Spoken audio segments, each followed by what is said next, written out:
Friends, இன்றைக்கி பால் கொழுக்கட்டை நல்ல சூப்பராக டேஸ்ட்டாக எப்படி செய்கிறதுன்னு பார்க்கலாம்.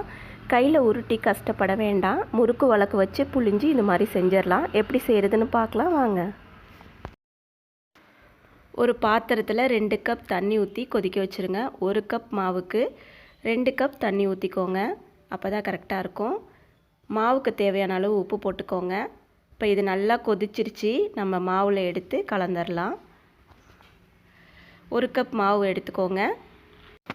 கொஞ்சம் கொஞ்சமாக ஊற்றி இது மாதிரி கரண்டி வச்சு பிசைஞ்சிருங்க. தண்ணி நல்லா கொதிக்கணும். அப்போ தான் மாவு சாஃப்டாக வரும். மாவு ரொம்ப இறுக்கமாலாம் பிசைய வேண்டியதில்லை. நம்ம புளிகிற அளவுக்கு பிசைஞ்சிக்கோங்க. ரொம்ப இறுக்கமாக வச்சு கஷ்டப்பட வேண்டாம். ரொம்பவும் தண்ணியாகவும் போயிடக்கூடாது. நல்லா இந்த அளவு பிசைஞ்சிக்கோங்க. இப்போ இது ஆறட்டும். ஆறினோன்னே கையில் பிசைஞ்சிக்கலாம். நல்லா ஆறிடுச்சு. இந்த அளவு வச்சுக்கோங்க. அப்போ தான் நம்ம புளியறதுக்கு கரெக்டாக இருக்கும். நல்ல அகலமான பாத்திரத்தில் 5 கப் தண்ணி வச்சுக்கோங்க. முறுக்கு உலக்கில் இது மாதிரி தேன் குழல் அச்சு எடுத்துக்கோங்க. இதில் இப்போது மாவு போட்டுக்கலாம்.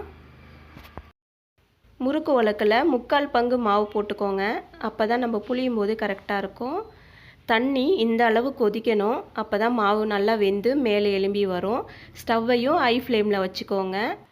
புளிஞ்சு 1 நிமிஷத்துலேயே டக்குன்னு மாவு எலும்பி மேலே வந்துடும். அதுக்கப்புறம் இன்னொரு ஈடு புளிஞ்சு விட்டுக்கலாம். ஸ்டவ்வை ஹை ஃப்ளேம்லேயே வச்சுக்கோங்க. நல்லா மேலே வந்துருச்சு பாருங்கள். இப்போது இன்னொரு ஈடு நம்ம புளிஞ்சு விட்டுக்கலாம்.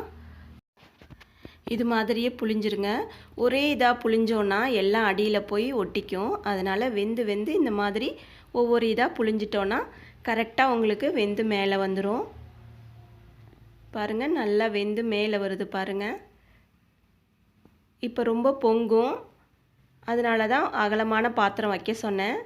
இந்த மாதிரி நல்லா பொங்கி வெந்து வரட்டும். அது வரைக்கும் ஸ்டவ் ஹை ஃப்ளேம்லேயே இருக்கட்டும். லோ ஃப்ளேமில் வைக்க வேண்டாம். 5லேருந்து 6 நிமிஷம் வேக வச்சுக்கோங்க. கிண்டி விட வேண்டாம். இது நல்லா வேகட்டும். இப்போ இதில் கொஞ்சமாக உப்பு போட்டுக்கோங்க. இனிப்பை எடுத்து காட்டுறதுக்கு தான் உப்பு போடுறோம். 2 கப்பு வெல்லம் எடுத்துக்கோங்க. அதில் கொஞ்சம் தண்ணி ஊற்றி அடுப்பில் வச்சிங்கன்னா இந்த அளவு கரைஞ்சிரும். இப்போ இதை எடுத்துக்கலாம். மாவு வெந்துருச்சான்னு ஒரு ஸ்பூன் வச்சு குத்தி பார்த்துக்கோங்க. வெந்ததுக்கப்புறம் இந்த வெல்லத்தை அதில் வடிகட்டிடுங்க. வெல்லம் போட்டு ஒரு 2 நிமிஷம் கொதிக்க விட்டுருங்க. அதுக்கப்புறம் ஏலக்காய் 2 இது மாதிரி தட்டி போட்டுக்கோங்க. தேங்காய் அரை மூடி இது மாதிரி திருகி போட்டுக்கோங்க. இப்போது ஒரு கரண்டியை வச்சு மெதுவாக இது மாதிரி கிண்டி விடுங்க. மாவு நல்லா வெந்துருச்சுன்னா இது உடஞ்சி கரைஞ்சி போகாது. நல்லா சூப்பராக இருக்கும். அவ்வளோதான், நல்லா சூப்பராக ரெடி ஆகிடுச்சு பாருங்கள். நீங்களும் இதே மாதிரி செஞ்சு பாருங்கள். டேஸ்ட்டு வேறு லெவலில் இருக்கும். செஞ்சுட்டு எப்படி இருக்குன்னு கமெண்ட் பண்ணுங்கள். நம்ம சேனலை சப்ஸ்கிரைப் பண்ணி வச்சுக்கோங்க. தேங்க்யூ.